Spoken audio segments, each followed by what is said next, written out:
One of the stories that always intrigued me was about one of our people.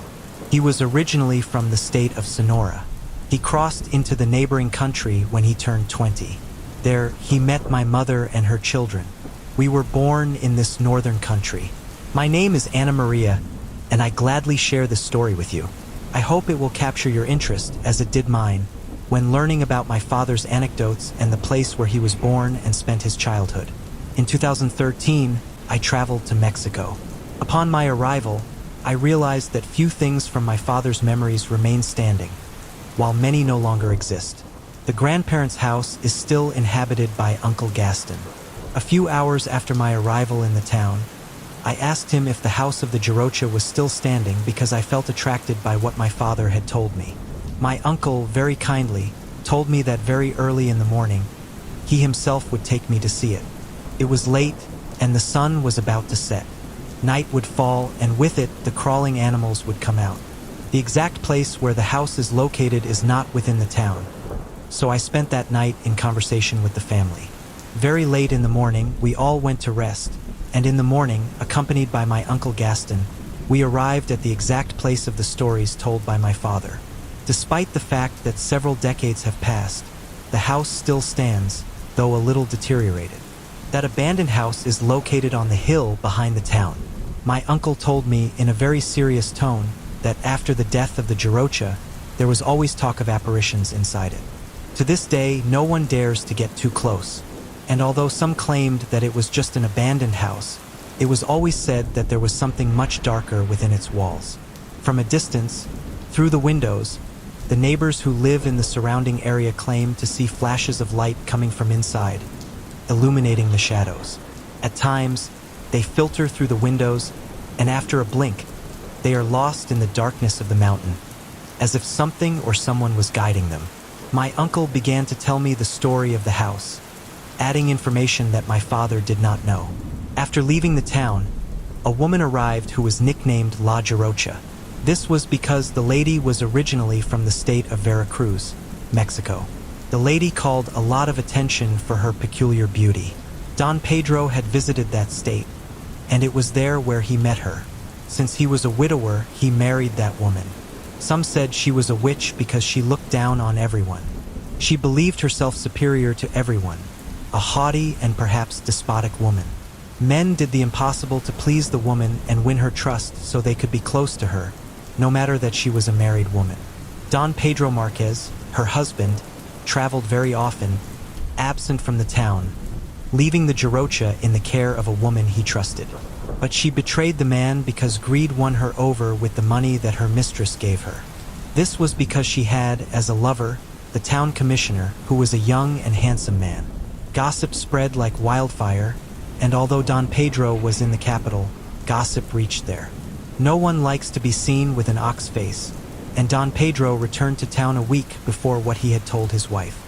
The scenario was not good at all for the Jarocha and her lover because she tied the man to a mesquite tree, a plant that has thorns like the ones they put on the head of our Lord Jesus. My uncle paused to continue with the woman's story. It was not known what really happened to her.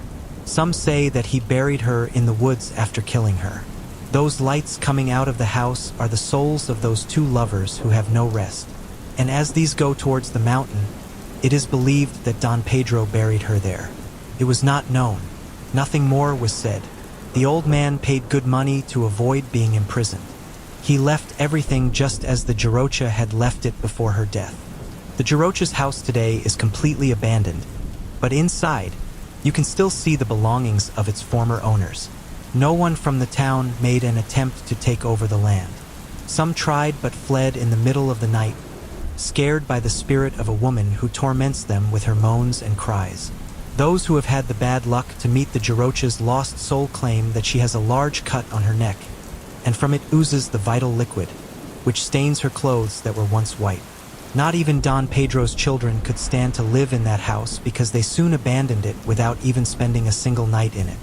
My uncle, as well as those who lived in those years, believe that not only the Jarocha's lost soul is tormented in that haunted house, but also that of her lover and the soul tormented by that woman who betrayed her boss. The demonstrations are present when night falls. From there, all types of sounds arise. wailing, terrifying screams that are lost like an echo. The house is lit with candles that can be seen from a distance, but no one dares to find out if it is the Jarocha. The house during the day has a very distinct appearance, as if a tragedy had not happened there. But the night, despite its darkness, reveals apparitions of those tormented souls. I was in town for about a week, and I'll be honest, I got within 2 meters, and the vibe that emanates from that house makes the hairs on my skin stand on end. I wanted to run away from that place. If you're enjoying the video, please subscribe the channel for future videos, and like and share with your friends.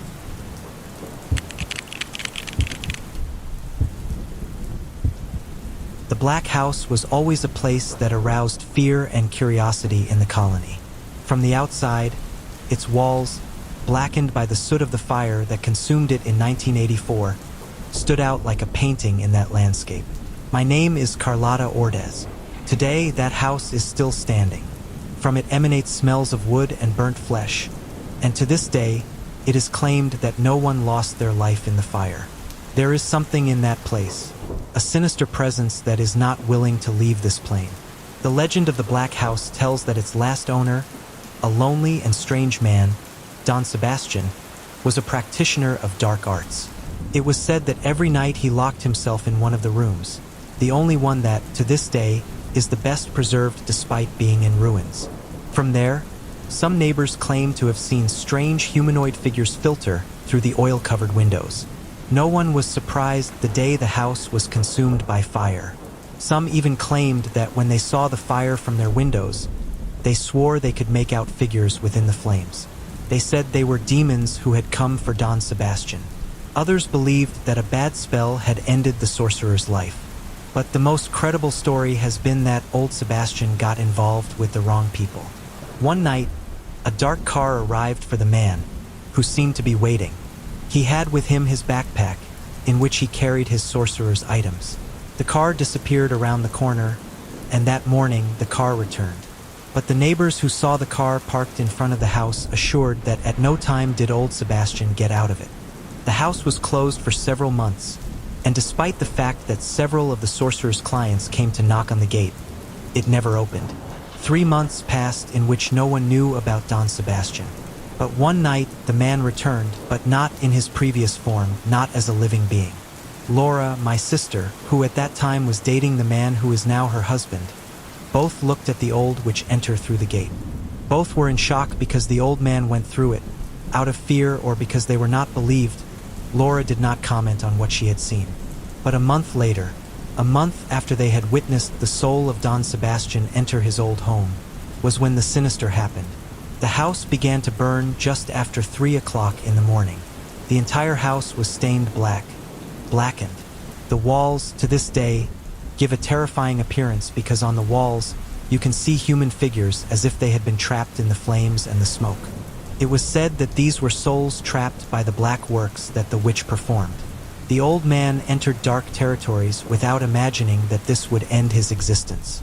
To this day, no one has been able to spend a single night inside this enclosure. A large number of paranormal phenomena invade the Black House. Not even the witches or warlocks can stand to be inside the house invoking dark spells for their rituals. They flee like souls carrying the weight of their sins. The month before Don Sebastian's disappearance, everything around the Black House changed. The atmosphere became heavy, and the temperature dropped drastically. Suddenly, noises began to be heard coming from inside the house, dull laments as well as slamming doors. The dogs in the streets howled as if death itself was passing through the colony. The night became truly suffocating, and there was nothing left but to pray for everything to calm down. There have been several attempts to demolish the haunted house, but to this day, it has not been achieved. The first time, the 3 men who led the group fell ill within weeks and died without any explanation for their ailments. When they tried again, Don Mario had a horrible accident at work in which he lost his life. So the neighbors no longer tried to put an end to what was happening there.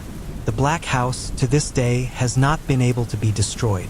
With the passage of time, perhaps because its former owner cast a curse, knowing that he would never return alive, that night of his disappearance remains shrouded in mystery.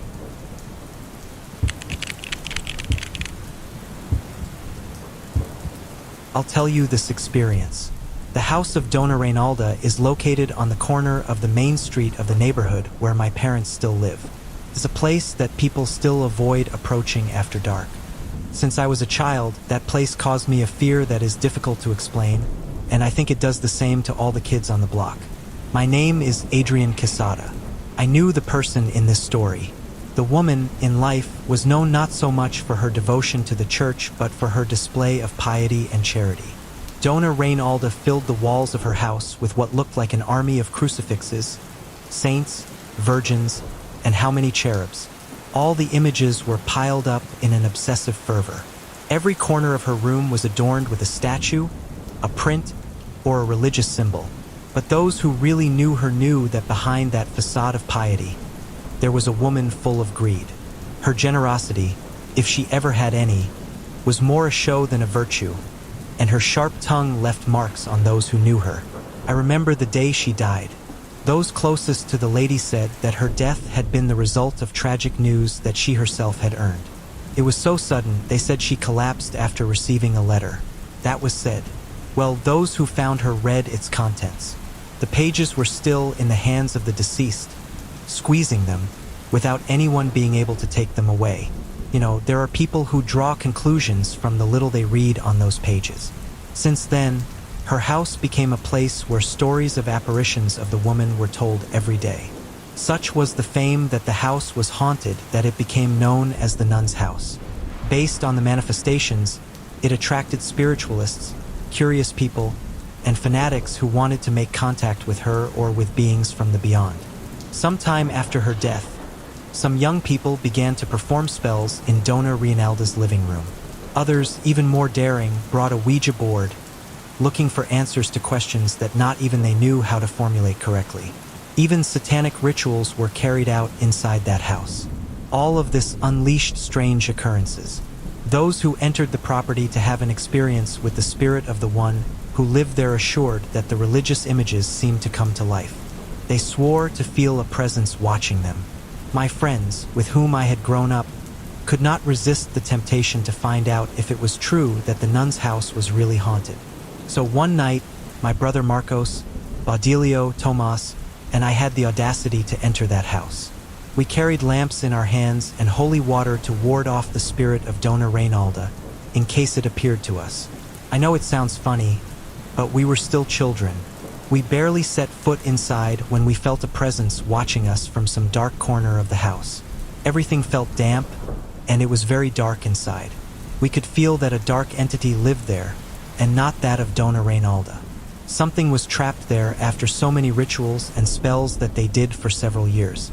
As we went in, we clearly heard something open the door of the house. Although we were scared and wanted to run out of there screaming, our goal was to reach the wall of religious images that the deceased had carefully and painstakingly arranged.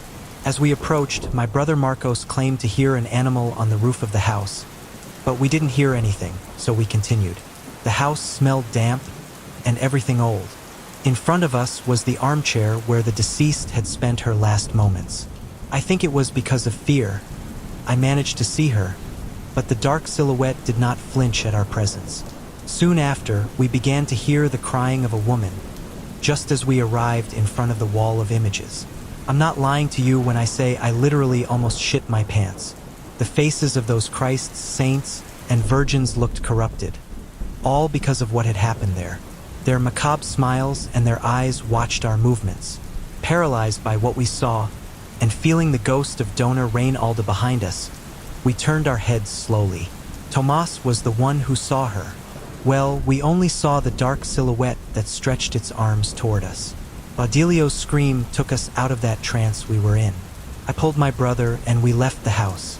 Obviously, with our screams, we alerted the neighbors. The punishment was not long in coming from our parents, but that was not the worst. The nightmares accompanied us for several days. At the request of the neighbors, the priest of the church went to throw holy water on several occasions, but the spirit of Dona Reinalda remains clinging to this plane, or what is even worse, what those who made spells in that house invited for us. It was inevitable not to pass by the front of that house when we went to school and then returned home. I never dared to enter it again. The image of Dona Reinalda I still carry stuck in my memory, as well as the twisted smiles of those religious images on the wall. For a long time, it was hard for me to see the image of a saint or virgin in the church again because it reminded me that even an evil being can make itself present through what, for many, is sacred. The house is still standing, falling to pieces. Could not be sold, even though the price was lowered. They have not wanted it, even if it was given away. Not even the homeless have tried to spend a night there.